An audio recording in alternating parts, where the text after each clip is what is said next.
¿Quiere por favor abrir su Biblia en Romanos capítulo 8, versículo 28? Estamos siguiendo la serie La soberanía de Dios. Este es el tema número 3, que se titula La soberanía de Dios en sus propósitos. La soberanía de Dios en sus propósitos. Recordemos que Dios es soberano. En su soberanía, Él le gobierna las cosas, Él tiene control de todas las cosas, nada se le escapa. Él es todo sabio, todopoderoso, y esa sabiduría y esa omnisciencia que Él tiene, lo capacita para gobernar todo el universo, según la Biblia. Y Dios tiene cuidado aún de las cosas tan pequeñas. Tiene un control extraordinario sobre las cosas. Por ejemplo, en Mateo 10, versículo 29, Jesús dice, ¿no se venden 2 pajarillos por una moneda? La respuesta es sí. Y luego él mismo responde, con todo, ni uno de ellos cae a tierra sin que vuestro Padre lo permita. O sea, si Dios tiene cuidado de una avecilla, ¿no tendrá cuidado de nosotros? Si Dios sabe que una avecilla necesita comer y Dios le suple, ¿cuánto más a nosotros? Es extraordinario cuando nosotros conocemos y entendemos la soberanía de Dios. Hay un pasaje en la Biblia que a mí me llama mucho la atención, Mateo 17, al final, en el versículo 27, dice que una vez uno de sus discípulos le dijo, Señor, nos están cobrando los impuestos, ¿es lícito pagar impuestos? Jesús dice, bueno, los hijos no están exentos de impuesto. Pero para que no se ofendan, le dice Jesús a Pedro, ve y tira el anzuelo al mar y el primer pez que agarres, lo abres y vas a encontrar una moneda. Y vas y pagas por mis impuestos y los tuyos. Ese es un pasaje extraordinario. Porque la pregunta es, ¿cuándo se tragó el pez? La moneda. Seguramente alguien se le tiró allí no sé. Pero el asunto es este, ¿cómo sabía Jesús que había un pez entre millones de peces que se había tragado una moneda? Pero todavía va más allá. ¿Cómo fue que Jesús le dijo a Pedro, tira el anzuelo y el primer pez que agarres, ahí va a traer una moneda? Eso me habla a mí de una cosa extraordinaria. El conocimiento de Dios, la omnisciencia de Dios para saber todo. Y cada circunstancia y cada detalle en la vida de todo, en el caminar y andar del universo y de todas las criaturas, Él tiene control de todo. Eso es extraordinario. Entonces, si nosotros como hijos de Dios no comprendemos, no entendemos acerca de la soberanía de Dios, bueno, precisamente hoy vamos a estudiar Romanos 8:28, que dice, y sabemos que a los que aman a Dios, todas las cosas les ayudan a bien, esto es, a los que conforme a su propósito son llamados. La soberanía de Dios en sus propósitos. El Espíritu Santo inspiró al apóstol Pablo de una manera extraordinaria para mostrarnos en este solo pasaje la profundidad de la soberanía de Dios, la profundidad del control que Dios tiene sobre las circunstancias de todos. En el caso de sus hijos, Él obra siempre a nuestro favor. Y yo quiero que vayamos a estudiar este pasaje parte por parte, frase por frase, lo vamos a desmenuzar. Así es que prepárese, póngase su ¿cómo se llama? Su servilleta aquí, tome sus cubiertos porque vamos a comernos un filetito. ¿Está listo? A ver, háganle todos así, amárrense, agarren sus cubiertos y vamos a partir el filete porque esto va a estar bueno. Dice ahí en Romanos 8:28 en la primera frase, y sabemos, es la voluntad de Dios que todos sus hijos, ¿cuántos son hijos de Dios? Que todos sus hijos sepamos.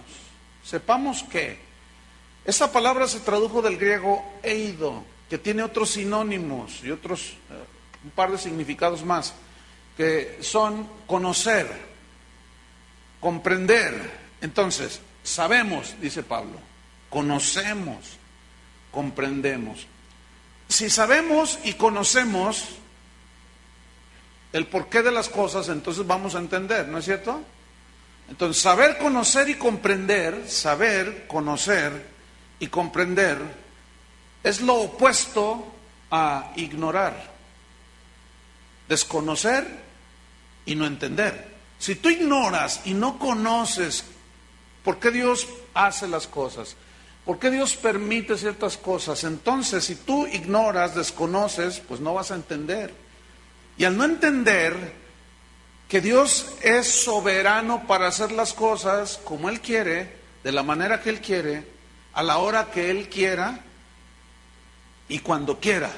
Mientras tú no sepas esto, no entiendas esto, no conozcas esto y no lo entiendas, pues entonces te vas a meter en una situación terrible de incertidumbre, de frustración. Y lo que es muy triste en muchos cristianos, entran a la depresión. Es inconcebible que un cristiano entre en la depresión. ¿Por qué entra una persona en la depresión? Por las situaciones y las circunstancias en las que está viviendo, que no entiende por qué. Y si no entiende es porque no sabe. Entonces, Dios está en contra de la ignorancia de Él. Siempre las oraciones de Pablo eran que te conozcan. Jesús mismo oraba que te conozcan, Padre. ¿Verdad? Pablo oraba que Dios les diera un espíritu de conocimiento, de revelación en el conocimiento de su voluntad, para que sepamos las cosas y entendamos.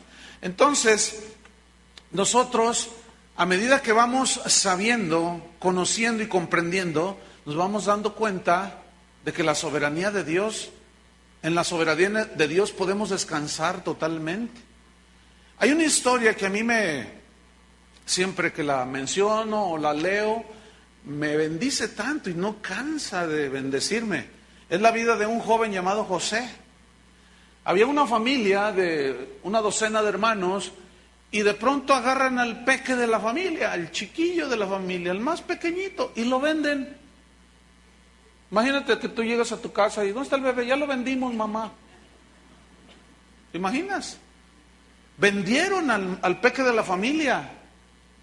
Y no solo lo vendieron, eso lo revendieron. Y comenzó a pasar una serie de situaciones tremendas. Lo meten a un pozo, lo meten a la cárcel. Y dice que en ese trayecto, dice varias veces en Génesis, y Dios estaba con José. Y Dios estaba con José. La pregunta es, a ver, pastor, ¿cómo está? Lo venden, lo meten en un calabozo, lo persiguen, lo corren, hacen de todo con él. Y Dios estaba con José. Eso es exactamente lo que significa, lo que dice la Biblia. Y Dios estaba con José. Es como esto. Hay una tragedia y los que no entienden, no conocen, dicen, ¿y Dios? ¿Dónde estaba? Dormido, Dormido. ¿Y Dios dónde estaba aquí? Hay alguna situación, una tragedia, qué sé yo. ¿Y Dios dónde estaba? Dicen. Vamos a hacer una reflexión. Cuando prenden a Jesús y lo empiezan a azotar, ¿dónde estaba Dios? Ahí estaba con él. Cuando lo clavan en la cruz, cuando lo levantan y lo traspasan, ¿dónde estaba Dios? Ahí estaba, nada más que no todos lo ven. ¿No estaba Dios allí? En medio de todo eso, de ese sufrimiento, fíjate, qué cosas. Ese sufrimiento y esa muerte nos dio vida eterna a nosotros. Pero no todos entienden esto porque desconocen. Una vez mi esposa iba con una señora no cristiana y de pronto ella se agacha y levanta algo y le dice, ¿qué recogiste? Dice, pues abre su mano y era un rollo de billetes y eran 1,000 pesos. 1,000 pesos que tenía una necesidad que Dios sabía y se encontró los 1,000 pesos tirados. Entonces dice mi esposa, Dios me bendijo. Y la otra persona dijo, sí, mira qué clase de Dios tienes. A ti te bendijo y al otro lo maldijo. Bueno, es un razonamiento, parece lógico, ¿no? Pero ellos no entienden. Ellos no entienden. ¿Por qué Dios obra de las maneras que obra? Ahora, ¿a ti alguna vez te ha perdido dinero? Seguramente se lo encontró alguien. ¿No podrá ser que Dios en su infinito amor, misericordia y bondad, en su soberanía, permitió que se te perdiera el billetito para darle de comer a lo mejor un día a una familia? Es que no sabemos, no entendemos porque no conocemos. Pero cuando conocemos y sabemos, entendemos las cosas. Pues ahí va José, viviendo de todo. Finalmente él es puesto como primer ministro en Egipto y está allí gobernando. De pronto llega una hambruna donde vivía su familia, sus hermanos que lo habían vendido. Y su padre les dice, vayan a Egipto, compren comida. Y ellos suben. Cuando se presentan delante de José, José los reconoce y dice, estos son mis hermanos. Y se revela delante de ellos, ustedes son mis hermanos. No, ¿quién eres tú? Yo soy José. ¿Cuál José? Y se asustaron. Y él les recuerda, soy José, José. ¿Cuál José? No. Sí, el que vendieron. Yo quiero que tú notes la ausencia de amargura contra sus hermanos. El que vendieron, sí, el que vendieron. Ustedes sacaron una lana conmigo. Fíjate lo que dice en Génesis 45, versículo 7. Cuando él se revela, Génesis 45, yo quiero que pongan mucha atención, porque dice aquí algo muy importante, que es lo que me hace ver que José sabía, conocía y comprendía la sabiduría de Dios. Y no solo su sabiduría, su soberanía. Génesis 45, versículo 7 dice, y Dios, no se preocupen, dice, Dios me envió delante de vosotros. ¿Quién lo envió? Dios. ¿Cómo fue que lo envió? ¿Para qué lo envió? ¿Qué propósitos tenía Dios? Para preservaros descendencia, o sea, preservaros posteridad, descendencia sobre la tierra, y para daros vida por medio de gran tribulación. Pongan atención. ¿Por qué Dios permitió aún que la maldad de sus hermanos, de José, aún Dios, todo eso, acuérdense que Dios no es autor de la maldad, sino que está en nosotros la maldad. Bien, ¿cómo es que aún Dios, en su infinita sabiduría, sabe cómo hacer que la misma maldad de nosotros, Él, en su sabiduría, al final, Él logre hacer que sea para bendición de nosotros y de otros? Es impresionante esto, a mí me impresiona. ¿Por qué? Porque fíjate lo que dice José, Dios me envió delante de vosotros para preservarlos descendencia, posteridad. Es decir, Dios ya sabía que iba a venir una hambruna. Dios había escogido al pueblo de Israel para que de Israel naciera ¿quién? El Mesías. Si Dios no tuviera el control de las cosas, los judíos hubieran muerto de hambre y no tuviéramos Mesías y siguiéramos en nuestros delitos y pecados. Pero ve la sabiduría, el conocimiento y el dominio de Dios sobre las cosas. Usó una circunstancia negativa en la vida de José, hace un plan, tiene un propósito, ¿para qué? Para que les vendiera comida y así preservara la vida de sus hermanos. Pero luego José añade, para daros vida por medio de gran tribulación. ¿Quién fue el que vivió la gran tribulación? Él, José. El problema es que nosotros, cuando no sabemos y no entendemos, cuando no sabemos y conocemos, pues nos cuesta trabajo entender. En el versículo 8 dice, así pues, no me enviasteis acá vosotros, sino Dios. Fíjate, cuando tú tienes un conocimiento de la soberanía de Dios y sabes que nada que suceda, sucede porque sí, se le escapa a Dios, que Él no tiene el control. No. Cuando tú sabes que lo que sucede, Dios tiene el control, entonces tú descansas en la soberanía de Dios y eso protege tu corazón. Eso te hace dormir confiadamente en Dios. Entonces, fíjate, volvamos al Romanos 8:28. Sabemos, conocemos, comprendemos que a los que aman a Dios, yo sé que todos amamos a Dios. ¿Cuántos aman a Dios? Todos decimos, amamos a Dios. Pero, ¿cómo fue que nosotros llegamos a amar a Dios? Dice San Juan que no es que nosotros le hayamos amado a Él primero, sino que Él nos amó a nosotros primero. Y Él mostró su amor para con nosotros. Dice Pablo a los Romanos, en que siendo un pecadores, Cristo murió por nosotros. De tal manera amó Dios al mundo que ha dado a su Hijo. Entonces, ese regalo de Dios, esa dádiva de Dios, que fue su amor demostrado enviando a su Hijo y muriendo en la cruz por nosotros, cuando nosotros creemos en ese amor demostrado de parte de Dios y creemos su sacrificio y nuestros pecados son limpiados y nuestra vida es transformada, entonces sucede algo en el corazón cuando nacemos de nuevo. ¿Qué es lo que se produce inmediatamente en el corazón del nuevo convertido? Amor hacia Dios, ¿no es cierto? Comienza una relación de amor entre tú y Dios.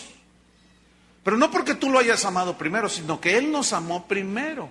Entonces, como iglesia, como pueblo de Dios, tenemos una relación de amor hacia Dios. Él nos ama y en respuesta a ese amor nosotros también le amamos. Cuando yo comprendí que mis pecados habían sido perdonados en la cruz, yo lo creí, lo entendí por fe y mi vida fue transformada. Yo no me acerqué a Cristo pensando en que me iba a dar un buen negocio y que por eso iba a recibir yo a Cristo. Esa es una falsa presentación del Evangelio. Si tú te entregas a Cristo, Él te va a dar un buen negocio. Esa es una falsa presentación del Evangelio de Jesucristo. Por eso muchos van detrás de Jesús por lo que les da, no por quién es Él, y Él es amor. Entonces están por conveniencia. Es como la mujer que le pone el ojo encima a un hombre que es rico y dice, no, me conviene casarme con él y por bienes mancomunados, ¿verdad? Entonces realmente no fue por amor que llegó al altar, sino que llegó al altar por interés. Yo espero que no haya aquí nadie que esté aquí por interés, sino por amor. Porque si es por interés, mira, si a los hijos Dios les da su disciplina y trata con el nombre, olvídate, te va a hacer papilla a ti. Ahora, ya hay una relación de amor con Dios, pero a veces parece como que esa relación de amor no es de amor. Porque si no entendemos, si no sabemos, no vamos a entender y comenzamos a decir, ¿y por qué esto? Yo te voy a poner un ejemplo. ¿Tú a tus hijos les das todo lo que te piden? No les das todo lo que te piden, ¿verdad que no? Ellos no saben pedir muchas veces. Y tú por amor muchas veces les dices, mira hijo, no hagas esto, no hagas el otro, porque te conviene. Tú ya sabes, tú puedes ver con mayor amplitud, porque tú ya tienes más años de vida, tienes más experiencia y conoces muchas cosas acerca de la vida. El asunto es que ahora que tenemos esta relación con Dios, en ocasiones parece como que, ay, pues no me ames tanto, Señor. Porque ¿por qué permites estas cosas? Pero acuérdense que el amor de Dios, una de las manifestaciones del amor de Dios es la disciplina. Es el tratar con nosotros. El otro día oí a una persona que decía, no, le decía a su esposa, le decía, no, pues así soy yo y te aguantas, le dice. No, pues ¿cómo que así eres tú? Así me hizo Dios. Dice, no, espérame, así no te hizo Dios. Tú escogiste ser como eres. Pero si eres hijo de Dios, Él te ama tanto que no te va a dejar como estás. Nada más que en esa transformación y para lograr su propósito de transformarte a la imagen de Jesús, Él sabe cómo tratar contigo y conmigo. Nada más que en ocasiones nos va a doler. ¿Sí? Ahora, esa relación de amor a veces no parece de amor. Déjeme ponerle un ejemplo. Jesús le dice a Pedro, Pedro, ven para acá. Llega Pedro, dime, Señor, ¿sabes que vino Satanás y me pidió permiso porque te quiere zarandear como a trigo?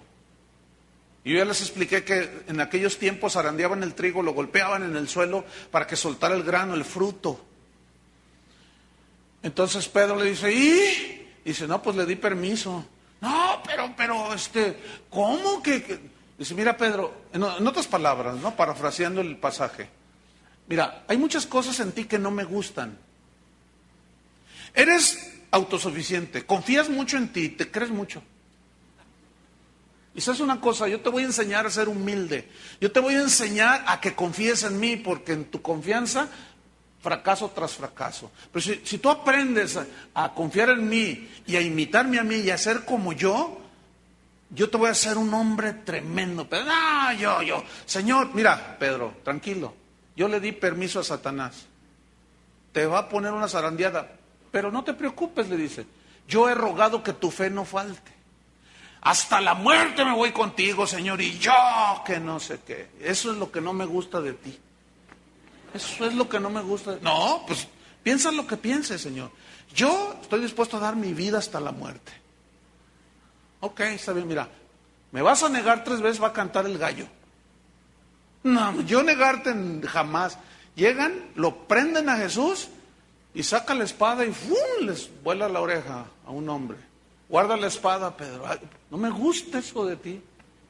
Eres tan acelerado, pero yo voy a tratar contigo. Te vas. Yo le di permiso. Yo sé cómo tratar contigo, fíjate. Entonces prenden a Jesús, se lo llevan. Entonces está una fogata, lo están interrogando a Jesús. Y se acerca una mujer y le dice, oye, tú eres de ellos. Dice, ¿yo? ¿De quién es? Tú andas con ese Jesús. Yo ni lo conozco. Dice, no, tú eres, le dice la segunda vez, tú eres uno de ellos. Que no, mujer, le dice. Después llega otro y dice, oye, tú eres de ellos. Porque tu misma manera de hablar te delata. Hablas como los cristianos. Hablas como él, hablas como ellos. Y dice, para que vean que no soy de ellos. Y comenzó a maldecir.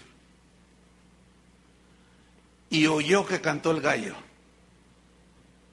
Y dice la Biblia que cuando escuchó que el gallo cantó, se acordó de lo que Jesús le había dicho.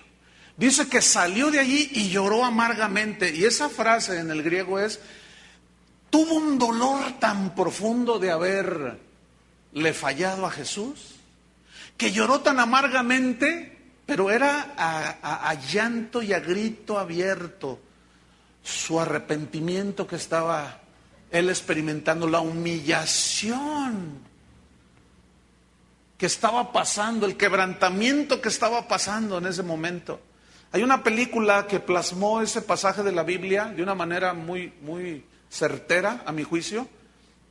Se ve que Jesús va con la cruz y de pronto tropieza y cae con todo y la cruz.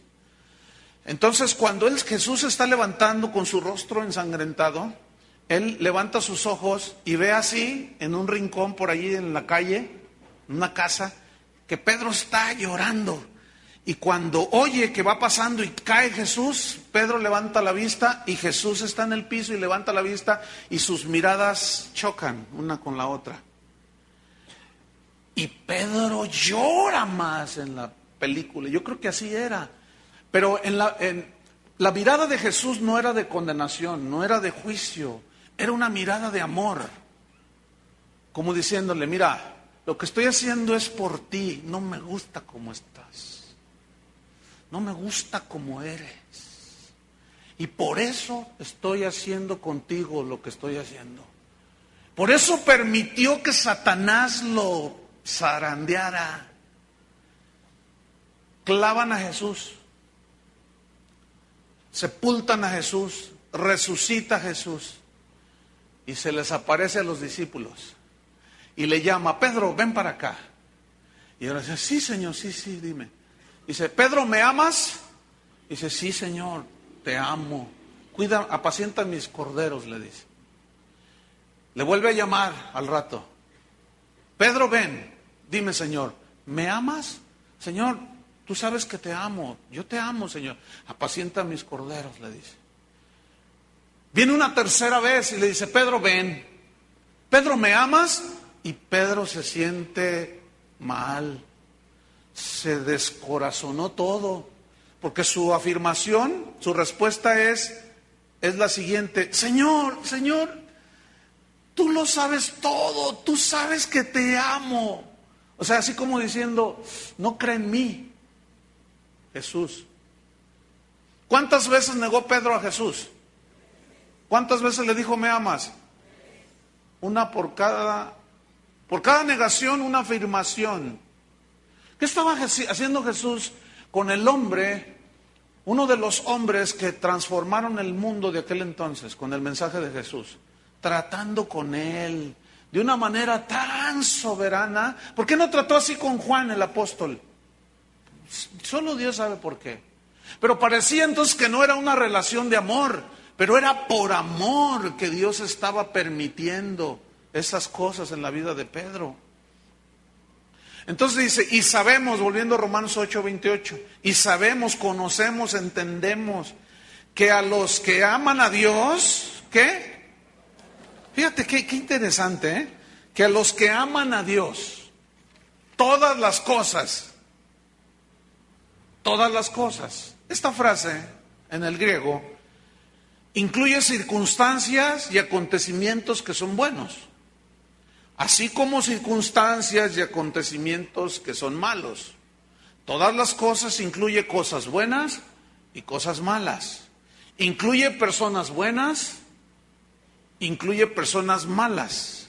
Incluye personas que nos bendicen, incluye personas que nos perjudican. Pero escúchenme bien, con Dios a nuestro favor nada puede suceder definitivamente en contra de nosotros que nos dañe. Con Dios en nosotros. Si Dios es con nosotros, ¿quién contra nosotros?, decía el apóstol. El problema es el siguiente: que lo que nosotros decimos malo, que me pasó, lo vemos desde nuestra perspectiva netamente humana.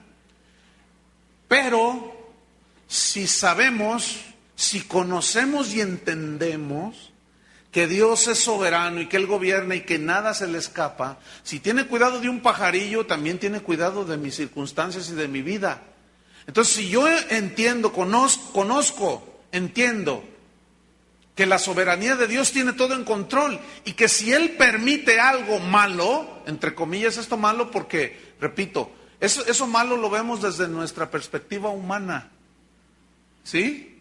Por eso tenemos que aprender a ver más allá, y eso solo se hace por la fe. Cuando dicen Hebreos, por fe entendemos haber sido constituido el universo por la palabra de Dios. Entonces nosotros sabemos, conocemos y entendemos que Dios tiene todo en control, hermanos, que no se le escapa nada. Pero si en ese correr de la vida Dios permite algo malo, a nuestra perspectiva, debemos de confiar que en la soberanía de Dios, Él está haciendo lo que Él quiere para tratarnos a nosotros, para al final hacernos bien y bendecirnos. Eso es lo que enseña esta parte del versículo. Entonces, retomamos. Sabemos, conocemos, entendemos que a los que aman a Dios, que los que tienen una relación con Dios, todas las cosas buenas y malas, les ayudan. Digan todos, nos ayudan. Fíjense, esta frase, les ayudan, se tradujo de una palabra muy interesante, griega, que es sunergeo. Y sunergeo significa que obran estas cosas buenas y malas a favor de, en este caso, ¿a favor de quién? De nosotros. Significa cooperan. Las cosas buenas y malas cooperan a favor nuestro. Fíjate, todas las cosas buenas y malas cooperan, les ayudan. Y de la palabra sunergeo se deriva una palabra muy interesante, que es la palabra sinergia. Y la palabra sinergia significa cooperación, que cooperan, ¿sí?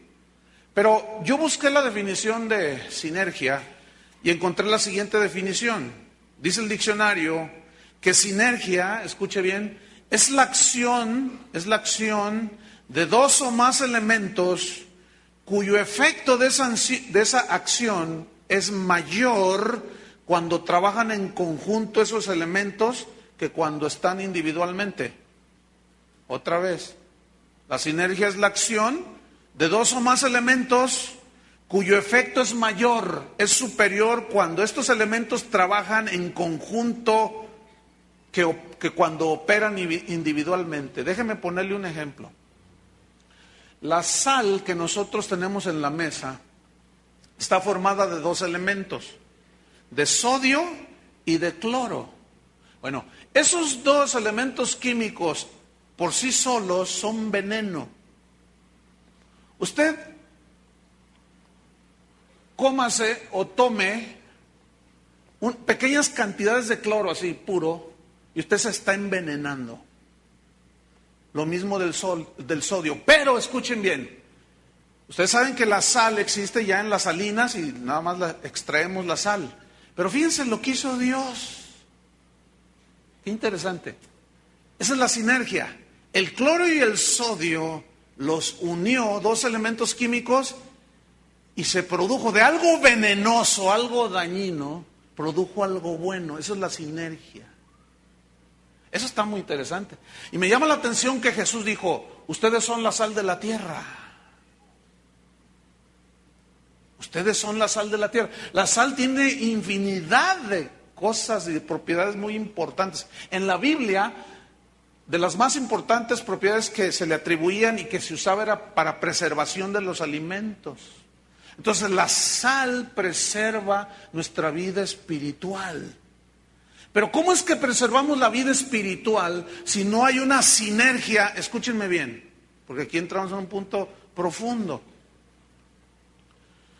Cuando el sacerdote en el templo ofrecía el incienso, él ponía ese incienso en el incensario, prendía fuego y comenzaba a cantar y se paseaba y moviendo el incensario.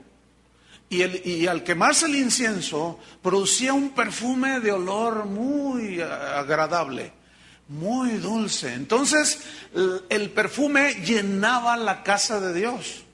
Pablo dice que nosotros, cuando somos perseguidos, cuando hacemos la voluntad de Dios y eso nos produce sufrimiento y persecución y cuanta cosa, dice que somos olor fragante para Dios. Ahora, el asunto es este. ¿Cómo fabricaban el incienso que al ser quemado al fuego producía un aroma dulce y hermoso? Lo fabricaban de la siguiente manera. Había unos arbustos que crecían por ahí, en aquellas tierras, y ellos hacían unos cortes y la resina que brotaba de ese corte, algunas de ellas eran resinas dulces, de sabor dulce. Otras eran de sabor amargo. Estas las mezclaban entre sí y le añadían la caparazón, la concha de un molusco que habitaba en la profundidad del mar. Era un molusco de aspecto feo, ¿sí? No era muy hermoso, muy bonito, pero ellos extraían de la profundidad del mar este molusco y la concha la molían y lo mezclaban con las resinas dulces y amargas, ¿sí? Le llamaban mirra, había un arbusto, y esto habla, escuchen bien, lo dulce y lo amargo habla de los momentos dulces de la vida, pero también los momentos amargos de la vida, y Jesús lo dijo claramente. Habló de los momentos de dulzura y de los momentos amargos. Él dijo, para que mi gozo esté en vosotros. Mi paz os dejo, mi paz os doy. ¿Cuántos disfrutan de su paz? Y esos es la mirra dulce. Esa es la resina dulce. Pero también dijo, en el mundo tendréis aflicciones. Esa es la mirra amarga. Ahora, la sinergia, escúchenme bien. Si toda la vida fuera pura felicidad, si toda la vida fuera puro sufrimiento, no tiene sentido la vida. Pero la sinergia de lo dulce y lo amargo producían, ¿qué? Un olor fragante al ser quemado en el templo. Escúchenme bien, la vida cristiana, hermanos, contrario a lo que enseñan los falsos profetas de la prosperidad, que te aseguran que Dios te quiere hacer rico, que tú nunca te vas a enfermar, y algunos dirán, pastor, chole, no, mientras yo viva voy a hablar en contra de esos.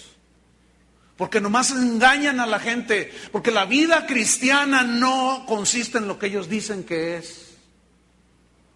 Es antibíblico lo que ellos enseñan, y eso daña a la gente. Porque la vida cristiana se compone de los momentos dulces y los momentos amargos. Y en la sinergia, en la mezcla y en la sinergia que se produce, al final resulta olor fragante para Dios la vida de un cristiano que sabe, que conoce y que entiende. Que hay una mezcla ahí de cosas amargas y cosas dulces. El sacrificio de Jesús fue amargo, hermanos. ¿No es verdad? Pero Él se gozaba de que el Padre le revelaba a los pequeñitos el reino de Dios. Dice que se regocijaba en el Espíritu, Oh Padre, te alabo porque escondiste estas cosas de los sabios y de los entendidos y las revelaste a los niños. Y se alegraba Jesús. Después se fue a Jerusalén, vio Jerusalén y lloró sobre Jerusalén. De dolor de cómo mataban a los profetas. Y la vida cristiana, hermanos, en nuestro caminar hacia la patria celestial, están estos dos elementos, ¿sí? Los momentos dulces, pero los momentos amargos. Vamos a Deuteronomio capítulo 8, abra su Biblia. Porque fíjense, retomo el versículo, y sabemos, conocemos, entendemos, que a los que aman a Dios, ¿cuántos lo aman? Todas las cosas, buenas y malas, les ayudan, trabajan a su favor. Deuteronomio 8, déjeme darle un contexto aquí, la historia de Israel. Acuérdense que ellos estaban por 400 años esclavizados en Egipto. Y clamaban a Dios, y clamaban. ¿Dios no oía? Sí oía, pero Dios tenía un tiempo exacto. Pasaron 400 años, hermano. Y un día quiso ya hacerles caso y levanta a Moisés. Ve en mi nombre y sácalos a todos fuera. Pero si Faraón no me cree, tú mira, vas a hacer esto y yo voy a hacer esto, les voy a mandar plagas. Ustedes conocen la historia. Finalmente Faraón decide dejarlos ir. Y salen contentos de la esclavitud de Egipto. Esos son los momentos dulces de victoria. ¿Cuántos tienen la victoria? Amén. Gloria a Dios. Y ahí van, todos contentos, ¿verdad? Con sus niños, con sus cositas que sacaron de allí. Y ahí van, y de pronto se encuentran enfrente el Mar Rojo. Y comienzan a murmurar de Moisés. Moisés, con su visión muy terrenal. Moisés, ¿por qué nos trajiste para morir aquí? Y Moisés les decía, no, Dios les va a dar una tierra donde fluye leche y miel. No, decían, ¿qué no estás viendo el mar? Y atrás, acá vienen los del gorro grande. Acá atrás vienen los egipcios. Moisés, entonces Moisés va con Dios, le dice, Señor, dice, no me hables a mí. Extiende tu vara.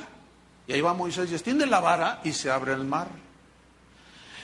Y Moisés dice, vamos todos. Y ahí van detrás de Moisés todos. Y pasan todos por tierra seca. Los egipcios quisieron hacer lo mismo. Dice la Biblia que los cubrió el agua y se ahogaron. Bueno, dice la Biblia, cuando llegaron a la orilla, dice que María tomó un pandero y con todas las doncellas y empezó a danzar. Y sacaron su espadita y todo, ¿verdad? Y sacaron todos sus... Y empezaron a hacer una reunión de alabanza tremenda, y Moisés se sentía tan tremendo que empezó a tener un cántico nuevo. Los carros del faraón y todos, y no, que yo, se puso impresionante. Se puso tremenda aquella reunión de alabanza. Esos son los momentos de victoria, de gozo, de alegría. Y después empieza la travesía y de pronto se encuentran en el desierto. Un desierto tremendo ahí enfrente de ellos. ¿Y qué onda, Moisés? Caminen. Pero tiene que ser por el desierto. Es que después del desierto está la tierra prometida. Y ahí van. Y de pronto, tenemos sed. Moisés, ¿por qué nos sacaste de Egipto para venir a morir al desierto de sed? Moisés va con Dios y le dice, Señor, dice, golpea la roca. Y acuérdense que la roca es Cristo. Tiene una aplicación espiritual el sacrificio de Jesús. Golpea la roca y salió agua y todos bebieron, fíjate. Finalmente, bueno, después les llovió maná y una de milagro tras milagro tras milagro. Finalmente, bueno, esa generación se rebelaron contra Dios. La siguiente generación fueron los que entraron a la tierra prometida. Pero fíjate en Deuteronomio 8 lo que les dice Dios. En el versículo 11.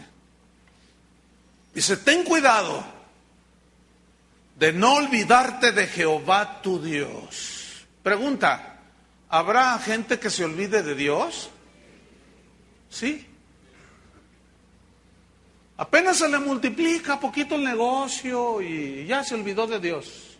Se alejan de Dios, se les olvida que fue Dios el que los bendijo y se les olvida. Hace unos días yo soñé a una persona. Casi no tengo ese tipo de sueños, duermo bien. Pero soñé a una persona. Entonces dije, ay, este hermano ya no lo he visto en la congregación. Y al otro día, que me lo encuentro, hermanos. Entonces cuando lo veo, le digo, oye, ¿cómo estás? Aleluya, gloria a Dios. Me dice, le digo, no, andas mal. No, ponte bien con Dios. Porque en el sueño no lo puedo describir todo. Dios me mostró que andaba mal. Y luego al otro día me lo encuentro, imagínate. Eso está así como... Entonces me dice, no, gloria a Dios, aleluya, me dice. Le digo, no, arregla tu camino con Dios. Porque yo lo vi, yo lo conocí de estudiante, se graduó, vi cómo Dios lo prosperó y todo, y se alejó de Dios. Cuando ya su negocio creció y todo, ya se alejó de Dios. Después, fíjense, me dice un hermano, oye hermano, fíjate que tengo un amigo, dice, que yo lo he invitado a la congregación y ha venido un buen número de veces, pero no se ha convertido porque dice, no, me gusta, dice, pero no, a mí me gusta el mundo. Yo sabré cuándo me arrepiento y cosas de esas, ¿no? Entonces me dice, fíjate que ese amigo me acabó de decir, oye, dice, la otra noche fui a un lugar, dice, donde bailan las mujeres desnudas. Dice, ay, no, cambia de vida. No, hombre, dice, ahí me encontré un hermano de esos que van ahí a casa de oración.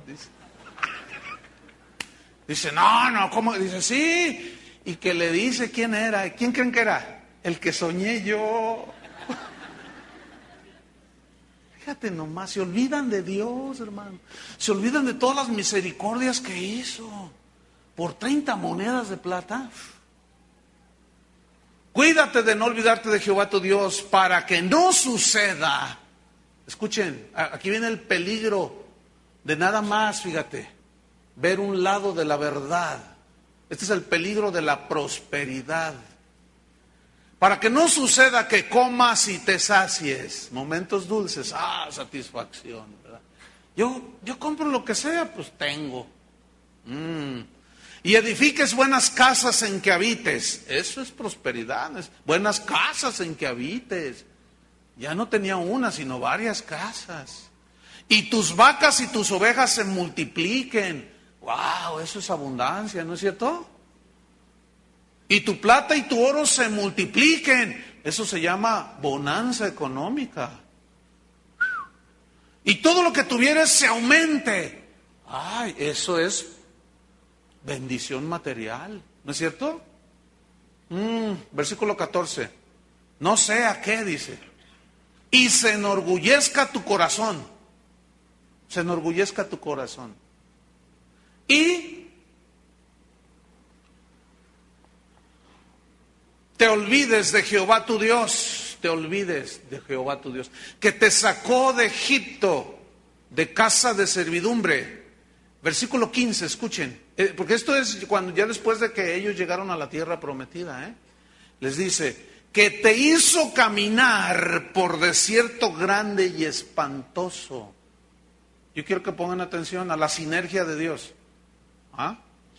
¿Quién los hizo caminar por un desierto grande y espantoso? ¿Quién? ¿Quién los hizo que atravesaran el desierto? Dios.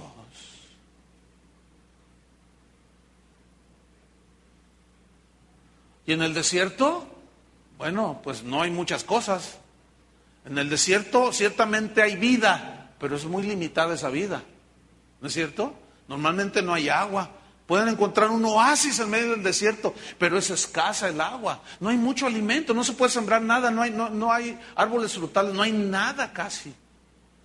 Sin embargo, en el desierto hay vida. Pues fíjate, el que los hizo pasar por el desierto grande y espantoso, esto simboliza circunstancias adversas, amargas, y se nos puede hacer un tiempo tan largo. Ya tengo tanto tiempo en esta situación. Es que estás pasando el desierto grande y espantoso. Y aquí es donde muchos, al no saber, al no conocer, no entienden que en el plan de Dios hay una sinergia, hay una combinación de dos elementos, lo amargo y lo dulce, la tribulación y el gozo, la tristeza, el lloro, la alegría. Los dos combinados trabajan, según Romanos 8:28, para bien de quién? De nosotros, para formarnos. Pero en los propósitos de Dios, Él sabe cómo trata con cada uno. Entonces le dice, que te hizo caminar por un desierto grande y espantoso, lleno de serpientes ardientes y de escorpiones. Esto significa, nos simbolizan los enemigos que nos hacen daño, las circunstancias, pues el enemigo aquí, Satanás mismo, que Dios en ocasiones usa permitiendo zarandeadas, como a Pedro. Un desierto donde hay serpientes ardientes y escorpiones. ¿Se acuerdan que Jesús dijo, en mi nombre hollarán, les doy autoridad de hollar serpientes y escorpiones? Y contra toda fuerza del enemigo, y nada os dañará. Ahora fíjate lo que dice, que nos dio Él potestad, ¿de qué? De pisarlos. O sea, no es como cuando algunas señoras que ven una cucaracha y ¡ay! Brincan y se esconden. O algunos otros que pasa un ratón y pegan el brinco y quién sabe cómo le hacen y parecen el hombre araña y están pegados en la pared, ¿no? Del miedo que les da una cucaracha. Qué increíble, ¿no? Una rata. Un ratón. ¡Ay! O sea, no saben, fíjate, quien le tiene miedo a una cucaracha y a un ratón, ¿no se ha dado cuenta que con el simple hecho de pisarlo ya acabó con el ratón? No se han dado cuenta, no sé por qué. Y les da miedo. Entonces fíjate, en la vida cristiana vamos a ir caminando en el desierto y de pronto va a estar un escorpión. ¿Qué vas a hacer? La gente retrocede cuando ve eso. ¿Qué tienes que seguir haciendo? Seguir caminando.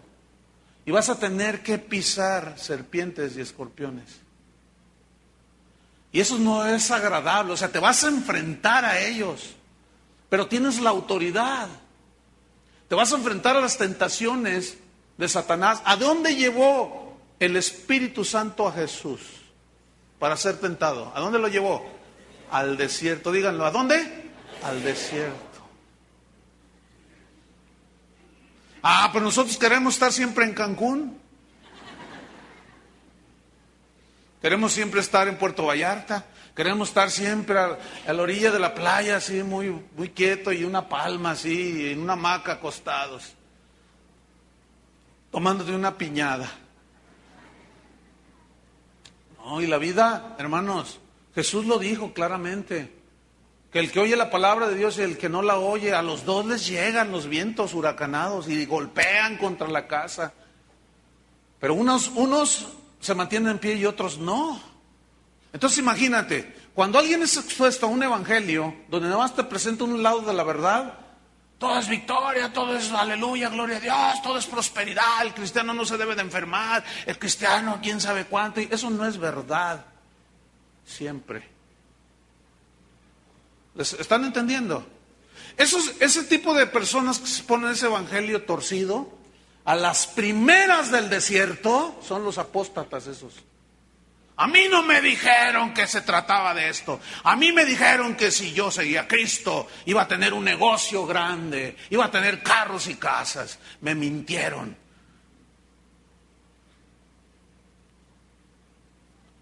Como aquel que demandó a Dios.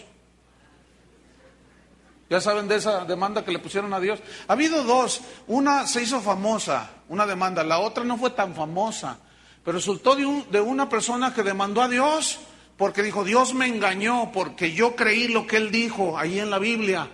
Que si yo daba, Él me regresaba al 1000 por uno y no me ha regresado nada de lo que yo le di. No, pues se los dio a los ladrones esos que andan pidiendo. Y fue y demandó a Dios y el juez recibió la demanda. Hizo la investigación y el veredicto fue, Dios es culpable. Porque engañó al tipo ese que lo demandó. Nada más que dice el juez, nada más que hay un problema. Dice, ¿dónde agarramos a Dios? ¡Qué increíble! Que te hizo caminar. ¿Quién te hizo caminar? Dios. Pero nomás hay una poquita de escasez, un poquito de conflicto y luego, mira, ata al diablo 20 veces si quieres, átalo. A todos esos que dicen que nosotros la atamos, sí, mira, tanta atadera y sigue suelto.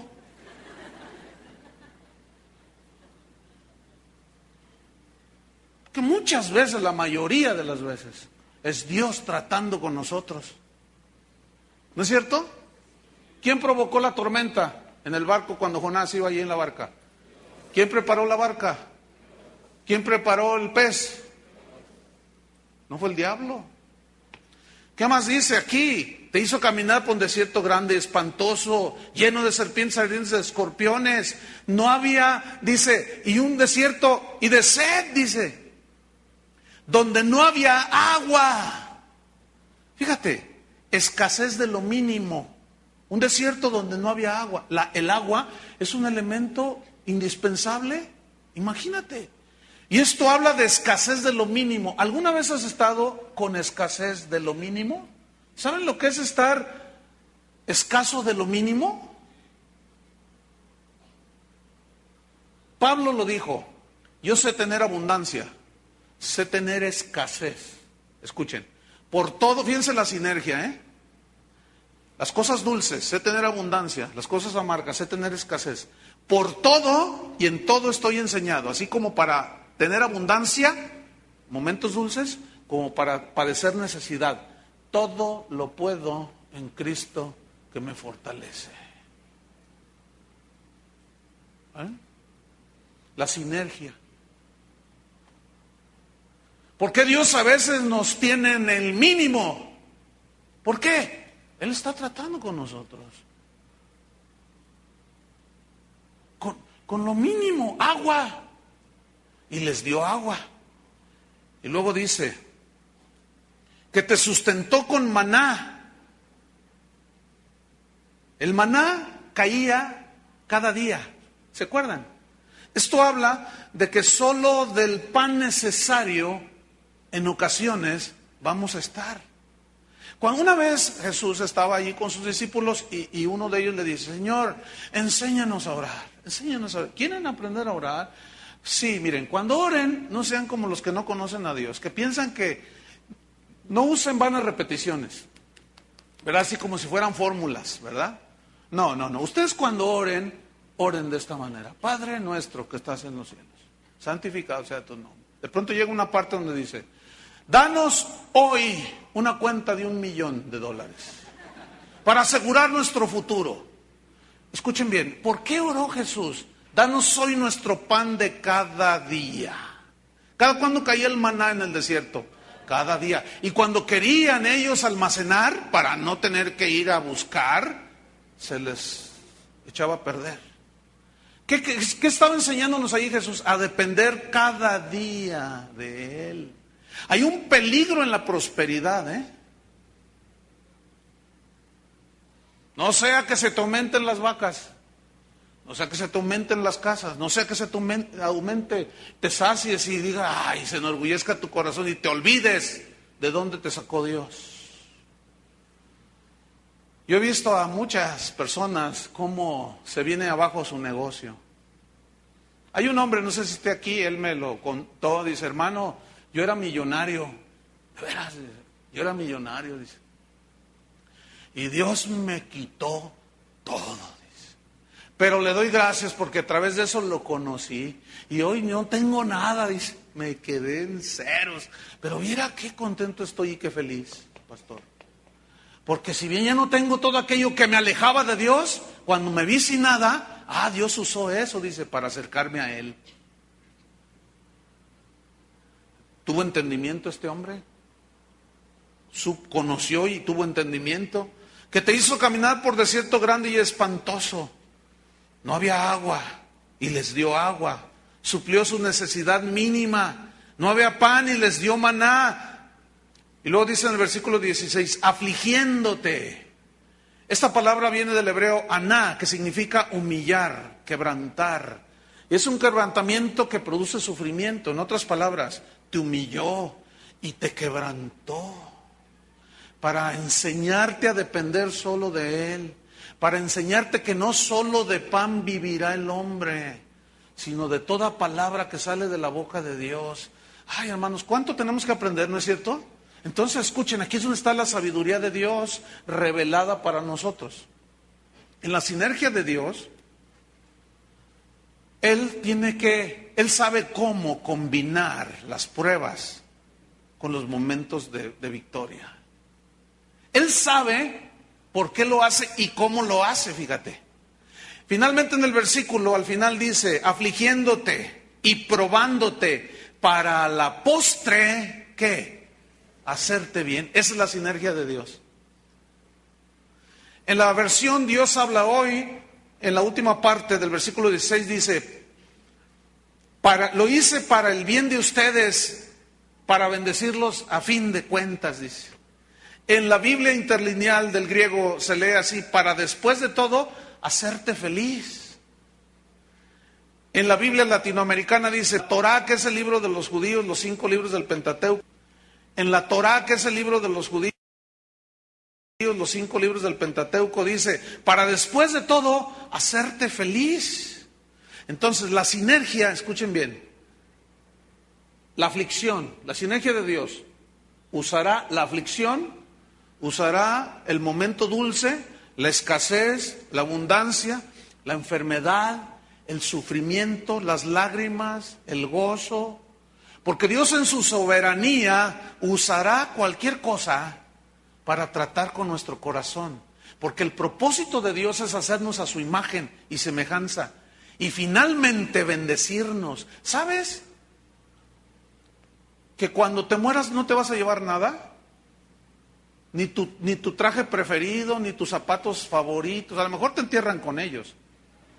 Ni tu anillo, ni tus cadenas, ni tu carro, ni tu casa, ni el dinero que tienes en el banco. No te vas a llevar absolutamente nada. ¿Sabes qué es lo único que te vas a llevar? Lo que hiciste para Él. Fíjate nomás. Tu conocimiento que tuviste de Él. Eso es lo único que te vas a llevar.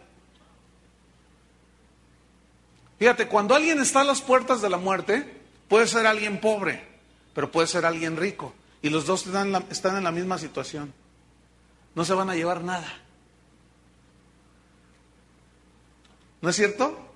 Entonces la sinergia de Dios usa y permite ambas situaciones: pobreza, riqueza, abundancia, escasez, llanto, dolor, alegría, todo.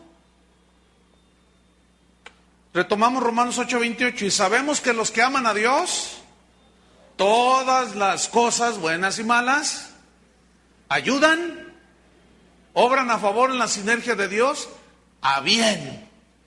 Digan todos, a bien. Fíjate, esta palabra se tradujo de agatzos, que significa cosas mejores, algo mejor, bueno. No lo busquen. Pablo en Filipenses 1:12 dijo lo siguiente: mas quiero que sepáis, hermanos, que las cosas que me han sucedido han redundado más bien en el progreso del Evangelio. Ay, qué versículo. Otra vez. Mas quiero, hermanos, que sepáis, otra vez que sepáis, que las cosas que me han sucedido. Ahora, ¿cuáles cosas le sucedieron? Persecuciones, escasez, abundancia, peligro, espadas, naufragios, peligros de falsos hermanos, traiciones. ¿Ya? ¿Se acabó? Fíjate todo lo que le sucedió a Pablo. Ahora fíjate el entendimiento que él tenía. Todo como él sabía, conocía y por lo tanto entendía la soberanía de Dios. Y dijo: mas quiero que sepan, hermanos, que las cosas que me han sucedido han redundado, han venido a ser más bien en algo mejor. ¿Qué? El progreso del Evangelio. Ahora yo quiero que pongas una atención en esto. Ahí hay ausencia total de egoísmo. Él no pensaba en él. Y el evangelio que se predica hoy en muchas iglesias es el evangelio egoísta. Dame a mí, yo quiero más, quiero tener más. Y aquí se ve una ausencia total de egoísmo, ¿no es cierto? Han redundado más bien en el progreso del evangelio. El gozo de Pablo era ver que la gente se entregaba a Cristo, ver las maravillas que Dios hacía en las vidas de tanta gente que vivía tan mal. Él se gozaba y se alegraba. Fíjate el gozo de los cristianos del primer siglo. Qué tremendo, hermanos. Han redundado más bien para el progreso del evangelio. Fíjate, vamos a ponernos en una situación así meramente terrenal, así muy humana. ¿En dónde prefieren estar ustedes, humanamente hablando? ¿En un velorio o en una fiesta, donde hay gozo y alegría y todo? Pues humanamente todos, pues en la fiesta. ¿Quién quiere ir al velorio? No, hombre, ahí, no, puro café te dan. Acá pues hay de todo y no, pues en la fiesta, todo el mundo quiere andar en la fiesta, en el Reven, ¿verdad? Acá en el, pasándosela bien, en la diversión. Bueno, eso es lo que el hombre piensa, ¿verdad? Si le dan a escoger. Es muy lógica la respuesta. Pero fíjate Dios cómo piensa diferente. Salomón dijo: es mejor estar en la casa donde hay luto que donde hay alegría y fiesta. Entonces dices, no, ese Salomón ha de haber sido estaba mal de la cabeza. Pues ¿cómo? ¿Cómo va a ser mejor? Y luego añade Salomón: sí, porque allá donde hay gozo y fiesta, la gente no piensa, se vuelven necios. Pero donde hay luto, dice, se enmienda el corazón. Hermanos, eso yo lo he comprobado, yo creo que ya cientos de veces, en todos estos años de ministerio. Hemos enterrado un montón de hermanos. A veces se nos mueren al mismo tiempo, el mismo día. Entonces tú, a ver, Toño, atiende a estos hermanos, yo atiendo a esos, tú atiende a aquellos, y ahí vamos. Y ahí está el hermano tendido, su cuerpo allí. Y llega el compadre, es típico. Llega el compadre, ¡ay, compadre!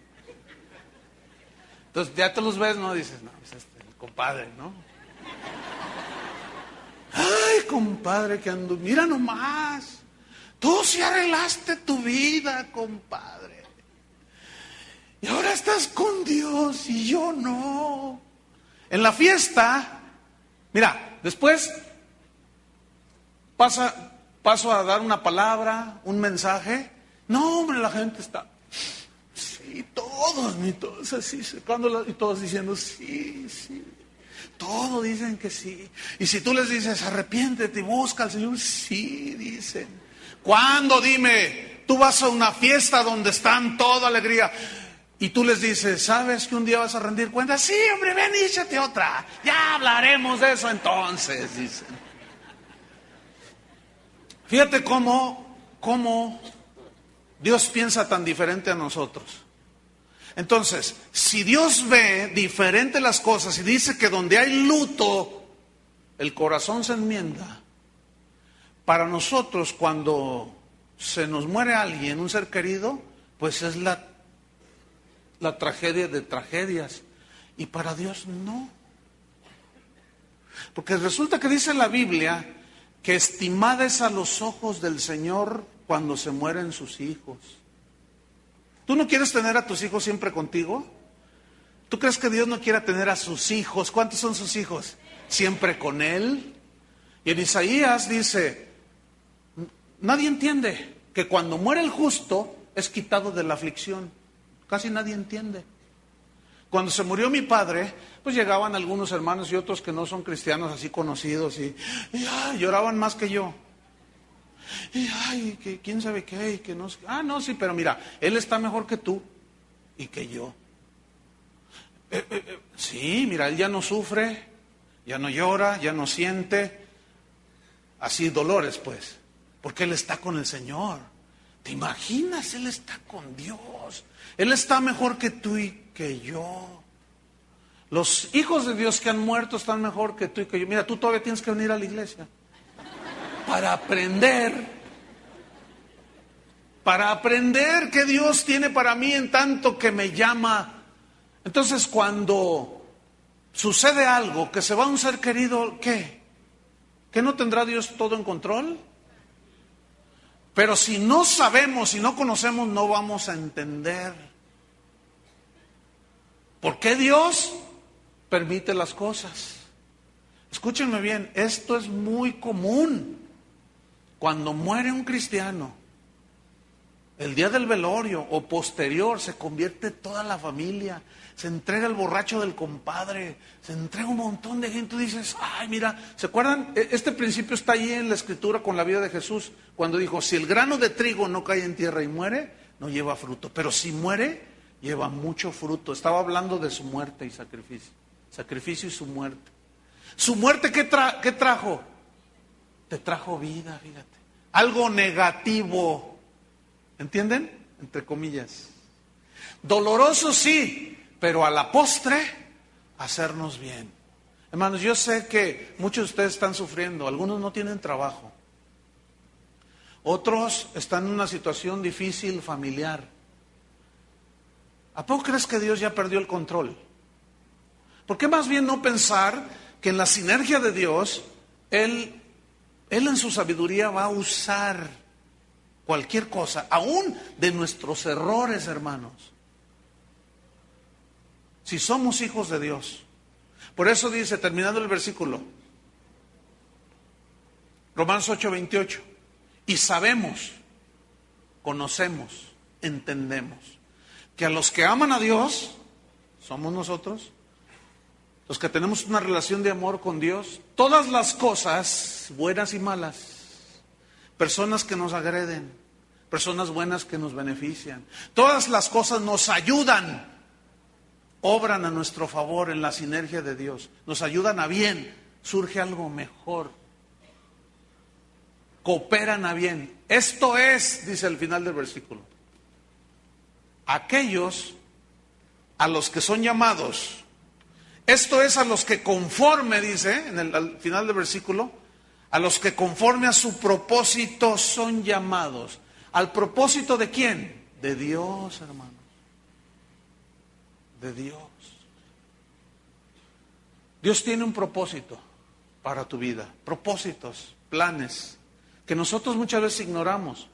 Y muchas veces nuestra carnalidad, nuestra rebeldía, nuestra falta de conocimiento y de entendimiento, cometemos muchos errores. Pero Dios, hermano, esto es lo maravilloso de esta doctrina de la soberanía de Dios.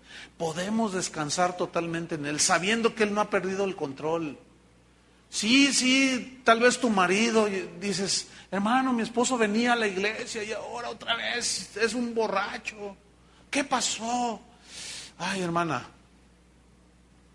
descansa en Dios. Ora a Dios con fe, descansa en Él, algo está haciendo. Mira, al menos tú ya estás orando todos los días por Él, eso ya es bueno, ¿no? Antes ni orabas por Él. Entonces fíjate cómo ya produjo algo bueno. Dios sabrá cómo, hermano, para la postre, al final, hacerte bien. Esa es, a grandes rasgos, hermano, la soberanía de Dios en sus propósitos. ¿Entendieron? ¿Comprendieron? Esto nos va a ayudar a tener una fe más sólida, más fuerte. Porque los momentos dulces los queremos siempre y los momentos tristes casi no. Pero a veces son necesarios, hermanos. Amén. Pónganse de pie.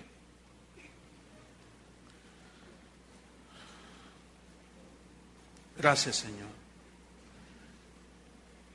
El apóstol Santiago escribió, no lo busquen, en el primer capítulo, versículos 2 y 3, dijo lo siguiente: amados, tened por sumo gozo cuando os halléis en diversas pruebas. Diversas pruebas significa múltiples experiencias, buenas y malas.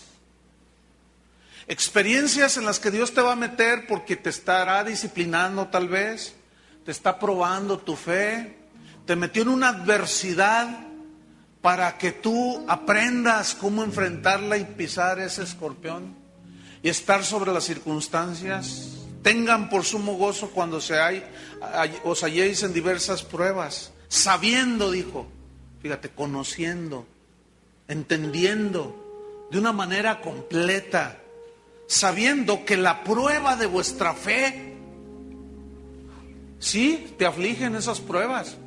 Pero fíjate lo que dijo Santiago, esa prueba de nuestra fe, sabiendo que la prueba de nuestra fe, sabiendo, produce paciencia. Fíjate, produce. Habla de que, como se entiende de una fábrica que hace y que produce, hay producción. Entonces tu espíritu comienza a producir ¿qué? Frutos. Y la paciencia es un fruto, ¿no es cierto? Y la paciencia aquí significa resistencia, capacidad de resistir. Por eso Pablo dijo, esta leve tribulación momentánea, leve, dijo, leve, produce en nosotros, produce un cada vez más excelente, eterno peso de gloria, o sea, de excelencia. Nos va puliendo la fe, hermanos. Ay, si yo les contara cómo ha sido nuestra trayectoria cuando inició esta congregación. Siempre ha sido una vida de fe y por fe. Y de la nada, siempre confiando en Dios. Dios tratando con el corazón, traiciones, calumnias, de todo. Y Dios siempre tratando, para formar el carácter y tener resistencia. Y ese es el frutos del Espíritu, hermano. Y los frutos son para que la gente coma, ¿no es cierto? Dios está tratando con nosotros. ¿Ya se dieron cuenta? Pero ahora ya entiendes, ya sabes, ya no estás en ignorancia. ¿Cuántos le dan gracias a Dios? Levanta tus manos a Dios. Ahora ya no es ¿por qué, Señor? Sino, Señor, gracias porque estás trabajando conmigo. Gracias porque estás haciendo una obra maestra. Gracias porque estás haciendo un poema de mi vida. Esa es la hechura suya. Gracias porque algunos están en un desierto, caminando, con lo mínimo, poquita agua, a pan y agua, escasez. Pero hay un momento en que ese desierto termina Pero la generación de ese tiempo tentaron a Dios. No le creyeron. Y dijeron, ¿podrá Dios poner mesa en el desierto? Sí podía, por supuesto. Pero ellos no entendieron que Dios estaba tratando con ellos. Pero ahora nosotros se nos revela en el Nuevo Testamento que la sabiduría de Dios, la soberanía de Dios, en esa soberanía Él utilizará lo que Él quiera, como Él quiera, a su manera. Tratar diferente con cada uno, pero todos vamos en el mismo barco. Para a fin de cuentas, hermano, hacerte bien. Levanta tus manos y dale gracias. Dile, Señor, cada día me responden preguntas y dudas que tengo. Cada vez es más claro. Queremos conocerte más cada día. A lo mejor en el momento en el que estamos no entendemos, pero por fe vamos a seguir caminando. Aunque no sintamos, aunque no veamos. Sin embargo, sabiendo que a los que amamos a Dios, todas las cosas nos ayudan para bien. Esto es, a los que conforme al propósito de Dios son llamados. Señor, gracias, porque a pesar de que algunos hijos de algunos matrimonios que están aquí no caminan contigo, tú estás tratando con nosotros y con ellos. Algunos han perdido su trabajo, algunos están con lo mínimo, algunos están enfermos. Hemos orado y siguen enfermos. Estás tratando, quebrantando, afligiendo, humillando. Algo estás produciendo, Señor, en la sinergia tuya.